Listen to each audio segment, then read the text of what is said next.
할렐루야. 하나님의 말씀 앞으로 나오신 성도님들을 환영하고 축복합니다. 여러분들이 예배 드리시는 그 자리가, 그리고 그 가운데 하나님의 자비와 은총이 함께 하시는 자리가 되기를 축복합니다. 예배자의 자리가 되기를 축복합니다. 오늘은 대한민국과 미국을 위하여 기도함으로 시작하도록 하겠습니다. 대통령과 위정자들이 모든 주권은 하나님께 있음을 깨닫게 하시고 하늘의 지혜를 허락하셔서 하나님께 겸비한 자세로 나아가게 하시옵소서. 또한 허락된 위기를 기회로 그리고 바꾸는 역사를 경험케 하시고 하나님을 경외하고 기도하는 지도자들을 일으켜 주시고 대한민국과 미국을 순결하고 거룩한 나라로 새롭게 일으켜 주시옵소서. 주님, 둔화된 모든 교육, 경제 시스템을 회복시켜 주셔서 이로 인해 고통당하고 있는 연약한 국민들을 위로하여 주시고 이로 인한 사회적 불안과 혐오로 마음이 나뉘지 않게 하시고 오히려 하나됨의 은혜를 허락하시옵소서. 이 모든 말씀 살아계신 우리 주 예수 그리스도 이름으로 기도드리옵나이다. 아멘. 오늘 주님께서 우리에게 허락하신 말씀 같이 보도록 하겠습니다. 우리 주님께서 허락하신 말씀은 빌립보서 2장 1절로 4절 말씀입니다. 빌립보서 2장 1절로 4절입니다. 제가 봉독하도록 하겠습니다. 그러므로 그리스도 안에 무슨 권면이나 사랑에 무슨 위로나 성령의 무슨 교제나 긍휼이나 자비가 있거든 마음을 같이하여 같은 사랑을 가지고 뜻을 합하며 한 마음을 품어 아무 일에든지 다툼이나 허용으로 하지 말고 오직 겸손한 마음으로 각각 자기보다 남을 낮게 여기고 각각 자기 일을 돌볼 뿐더러 또한 각각 다른 사람들의 일을 돌보아 나의 기쁨을 충만하게 하라. 아멘. 하나님의 말씀입니다. 바울은 앞서 1장 27절로 30절에서 그리스도의 복음에 합당하게 살 것과 더불어 복음 신앙을 위하여 상호 협력하며 고난에 굴복하지 않는 굳건한 용기를 가질 것을 이야기하였습니다. 같은 복음을 위해 바울과 함께 싸우는 그들은 당연히 그 복음 안에서 하나 돼야 합니다. 그럼에도 그들은 교회 내부적으로 다툼과 분쟁의 불씨를 안고 있었습니다. 오늘 바울은 본문 말씀을 통해서 교회의 협력과 일치를 위하여 권면하고 있습니다. 앞부분에서 하나님 나라의 시민으로 살라고 하였고 그리스도 안에서 은혜 입은 자로서 예수님을 믿게 되었고 은혜로 하나님을 위해 고난 받게 되었음을 말하였습니다. 그리스도가 우리의 의가 되어 주시고 우리의 능력 되어 주신다는 것입니다. 그래서 오늘 본 말씀은 그러므로라고 시작하고 있는데요. 이는 앞의 내용이 뒤의 내용의 이유나 원인, 근거가 될 때 쓰는 접속 부사입니다. 즉 우리가 하나님 나라의 백성으로 그리스도를 사랑하는 그리스도인으로서 그를 믿고 또한 그를 위해 고난을 받는 것이다. 그러므로 그렇기 때문에 우리는 하나님 백성으로 서로 일치하여 하나 되어야 한다 라고 바울은 오늘 본 말씀을 통해서 권면하고 있는 것입니다. 바울은 교회의 하나됨, 교회의 일치를 위해 네 가지를 이야기하고 있는데요. 1절을 다시 보도록 하겠습니다. 그러므로 그리스도 안에 무슨 권면이나 사랑에 무슨 위로나 성령의 무슨 교제나 긍휼이나 자비가 있거든 이렇게 말하고 있는데요. 첫 번째로 그리스도 안에 권면을 이야기하고 있습니다. 가까이 부름이라는 문자적 의미가 있는 이 권면은 calling to his aid, 즉 주님의 도우심으로 부르다, 주님께 도움 받을 수 있도록 하다라고 얘기할 수 있습니다. 권면은 영어로는 encouragement입니다. 용기를 북돋아 준다는 문자적으로 해석할 수도 있지만 보다 원어에 가깝게 해석한다면 주님께 도움 받을 수 있도록 돕다라고 해석할 수 있겠습니다. 그저 잘하고 있다고 말로만 이야기하기보다는 실제적으로 중보 기도와 도움으로 주님께 나와 도움 받을 수 있도록 하는 것을 의미합니다. 세상적인 교제와 위로도 좋지만요, 주님 안에서 그를 위해 기도하는 것, 말씀으로 위로하는 것을 말하는 것입니다. 두 번째는 무엇입니까? 사랑의 위로입니다. 앞서 말씀드린 권면은 그리스도 안에서 말씀으로 격려하고 교훈해야 함을 강조하고 있는 반면에, 위로는 그를 진정으로 위하는 사랑을 기초로 한 행위를 말하고 있습니다. 그리고 이제 세 번째는 성령의 교제라고 말하고 있는데요. 성령을 통한 코이노니아, 이것은 그리스도 안에서의 한 몸을 이루는 데 있어서 필수적인 것입니다. 교회를 이루는 성도들은 모두 한 성령으로 말미암아 거듭나 한 몸을 이루고 있기 때문입니다. 그 사실상 다툼과 분열이 있을 수 없다는 겁니다. 그래서 바울은 고린도후서 13장 5절 말씀을 통해서 이렇게 권면하는데요. 너희는 믿음 안에 있는가 너희 자신을 시험하고 너희 자신을 확증하라. 그렇습니다. 우리가 성령 안에서 하나 되어야 하는 존재임을 깨닫고 우리가 매일같이 점검해야 한다는 것입니다. 다음은 네 번째입니다. 네 번째는 긍휼과 자비라고 이야기하고 있는데요. 긍휼이란 애정, 온유함, 친절 등의 마음의 감정을 나타냅니다. 자비란 약한 자들에 대한 동정이라는 의미가 있는데요. 즉 하나님의 자비하심을 나타낼 때 쓰이는 하나님의 성품입니다. 빌립보 교인들은 하나님이 그들에 대하여 보이시는 따뜻한 애정과 동정을 경험했고 또한 경험하고 있습니다. 이와 같이 받은 긍휼과 자비를 서로를 향해 보일 때 더 이상 분열이나 분정은 없어지고 하나님이 원하시는 일치, 하나됨을 경험할 수 있다는 것입니다.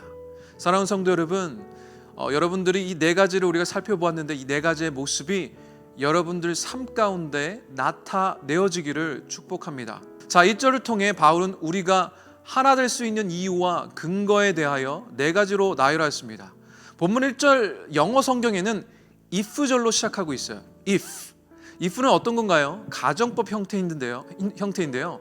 만약 뭐뭐라면, 그렇게 해석할 수도 있지만 헬라어 원문을 보면요, 가정법 형태가 아닌 객관적 사실을 전제로 말하고 있음을 알 수 있습니다.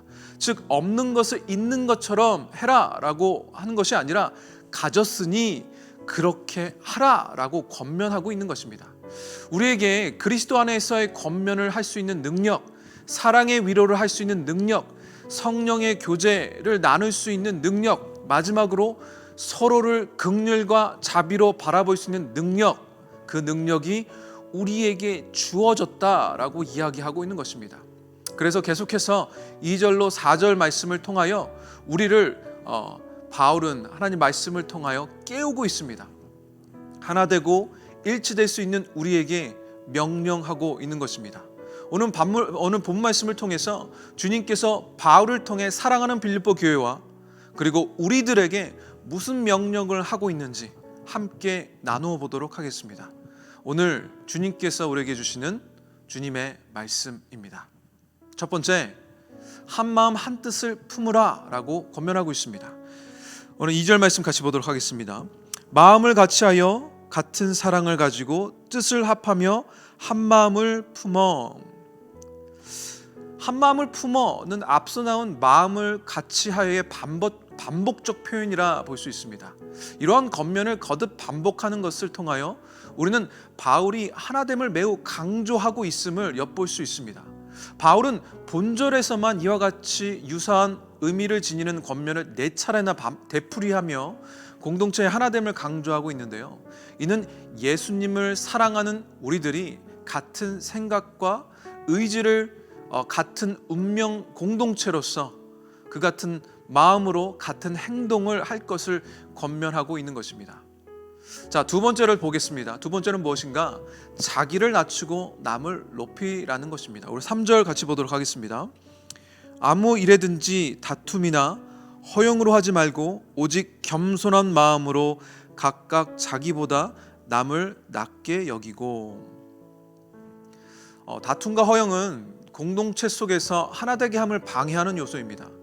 다툼과 허용의 속성을 가만히 생각해 보면요, 자기 중심적 그리고 이기심에서, 즉 자기애에서 나오게 되는 모습임을 알 수 있습니다. 나를 높이고 싶은 자기애에서 나온 죄성의 모습입니다.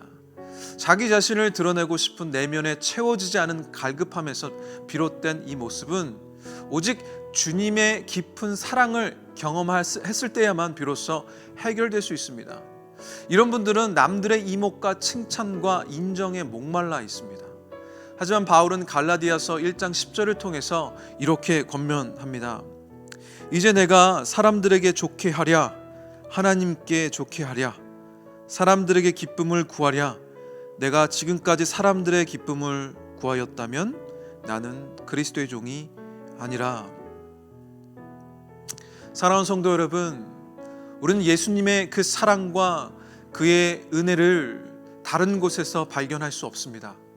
우리가 십자가를 깊이 묵상할 때야 하나님께서 우리를 얼마나 사랑하셔서 독생자 예수 그리스도를 보내심으로 우리를 죄에서 구원하셨음을 깨달을 수 있습니다. 그 사랑이 오늘 경험되어지기를 간절히 축원합니다. 그렇게 그 사랑을 경험하신 분들이야말로 하나님께서 우리를 사랑하셨듯 또한 우리 형제들을 사랑할 수 있게 되는 것입니다. 십자가를 깊이 묵상하셔서 예수 그리스도께서 우리에게 보이신 그 사랑을 발견하시는 여러분 되시기를 축원합니다. 우리는 예수님을 품고 사는 예수님의 사람들입니다.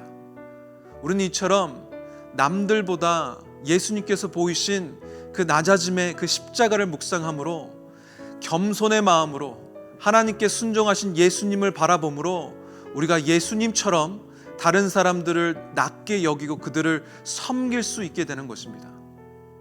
우리가 주님의 깊은 사랑으로 우리 삶이 가득 채워지면요, 우리가 십자가를 묵상함으로 하나님의 그 크신 사랑이 경험되어지면요, 우린 더 이상 사람의 인정과 칭찬에 목말라 하지 않습니다. 하지만 그 당시 헬라 세계뿐만 아니라 지금을 살아가는 우리들에게 남을 나보다 낮게 여긴다는 건 부정적이고 추구할 가치가 없는 것으로 간주되어지곤 합니다. 즉 그 당시 사람들 뿐만 아니라 2000년이 지난 지금을 살고 있는 우리들에게 있어서 기피해야 할 것으로 여겨진다는 것입니다. 그러나 우리는 그리스도인들이기 때문에, 예수님의 사람들이기 때문에 우리가 이 낮아짐은 우리 그리스도인들이 반드시 가져야 할 덕목이 되는 것입니다. 왜 그런 것일까요? 하나님은 겸손한 자를 찾으시고 구원하시기 때문입니다. 비천한 자의 기도에 귀를 기울이시는 은혜 베푸시는 하나님이시기 때문입니다. 우리에게 있어서 겸비한 자세와 겸손은요, 자기를 평가절하하는 것이 아닙니다. 하나님의 절대적인 완전하심에 비추어 자기 자신을 낮추는 태도이며 스스로 낮아지신 그리스도를 본받는 자세인 것입니다. 바라옵기는 우리 사랑하는 성도 여러분 모두가 내가 약할 때 주님께서 강함 되심이라, 이 고백이 여러분들의 고백이 되시기를 간절히 축복합니다. 겸손은 하나님을 깊이 있게 경험한 이들에게 나타나는 하나님의 역사하심의 증거입니다. 바라옵기는 오늘 말씀 앞에 나오신 여러분들 모두가 겸손히 주님 앞으로 나아가시는 오늘 하루 되시기를 축복합니다. 세 번째, 서로를 돌아보라입니다. 오늘 4절 말씀 같이 보도록 하겠습니다. 각각 자기 일을 돌볼 뿐더러 또한 각각 다른 사람들의 일을 돌보아 나의 기쁨을 충만하게 하라. 내 이웃을 내 몸과 같이 사랑하라. 다른 사람의 필요에 관심 가지고 그것을 채워주는 것이 사랑의 본질입니다. 즉 남의 필요에 관심을 가지고 그 필요를 채우는 것, 그것이 서로를 돌아보는 것입니다. 그것이 하나님 나라의 백성들 삶 가운데 드러나야 할 하나님의 역사하심입니다. 즉 바울은 성령의 코이노니아를 경험한 사람들은 형제를 돌아보지 않고 오로지 자신의 일에만 몰두하며 살아갈 수 없다라고 말하고 있는 것입니다. 오늘 바울의 권면은 selfish, 자기중심적 삶이 아니라 selflessness, 나를 잊어버리는 것입니다. 즉 다른 삶이 되어야 한다는 거예요. 내가 아닌 예수님으로 사는 것, 그것이 우리가 주님 안에서 하나됨의 비밀입니다. 우리는 우리 힘으로는 할 수 없습니다. 오직 예수님께서 주신 능력으로 가능합니다. 우리가 주님께서 행하신 십자가에서 행하신 모든 것들을 깊이 묵상할 때 하나님께서 베푸신 그 은혜를 경험할 뿐만 아니라 그분의 사랑이 우리 삶 가운데 채워짐으로 예수님의 그 사랑과 은혜하심과 자비하심과 긍휼이 우리 예수 그리스도를 경험한 우리 삶을 통하여 나타나지게 된다는 것입니다. 그런 삶을 살 때 예수님께서 영광 받으시는 줄 믿습니다. 그러므로 주님이 주시는 그 기쁨이 충만해지는 줄 믿습니다. 그래서 바울은 오늘 말씀을 통하여 그 안에 계신 예수 그리스도로 기쁨이 충만해지길 원했던 그 바울처럼 여러분들 삶 또한 예수님이 함께 하시는 삶을 살고 있는 우리들에게도 주님이 원하시는 일들을 행함으로 그 뜻을 이룰 때 함께 하시는 예수님의 그 기쁨이 충만해질 것이다 라고 오늘 본 말씀을 통해서 우리에게 권면하고 있는 것입니다.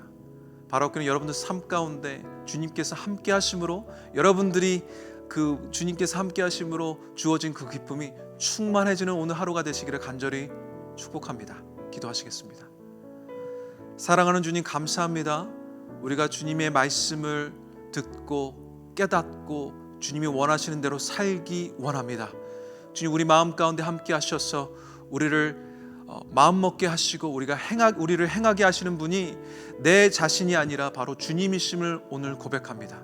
사랑하는 주님, 주님의 자비와 긍휼을 입은 우리 삶이 은혜 입은 자처럼 사는 우리 삶 되게 하시고 사랑받은 자처럼 살게 하시고 세상의 것을 바라보며 그것에 목말라 하는 삶이 아니라 온전히 우리에게 맡기신 형제들을 섬기며 그들을 사랑하며 돌보는 삶 살 수 있도록 주님 함께하여 주시옵소서. 오늘 말씀 듣고 말씀대로 행하고자 하는 주님의 백성들 귀히 여기시고 그들의 마음을 지켜주시고 또 행하게 하여 주시옵소서. 그들이 갖고 있는 문제들 주님 뜻을 행할 때 결심하고 결단할 때 또한 해결되는 역사가 있게 하여 주시고 그들이 아픈 가운데 있다면 또한 그 치유함을 얻는 또한 그 축복이 오늘 이 자리 가운데 함께 있게 하여 주시옵소서. 사랑하는 주님, 주님께서 우리에게 은혜 베푸실 것을 믿습니다. 그렇게 살아계신 주님을 붙들고 나아가는 우리들 삶 가운데 주님 영광 받으실 것을 믿습니다. 주님 사랑합니다. 함께해 주심에 우리를 인도하여 주심에 감사 영광 올려드립니다. 이 모든 말씀 살아계신 우리 주 예수 그리스도 이름으로 기도드리옵나이다. 아멘.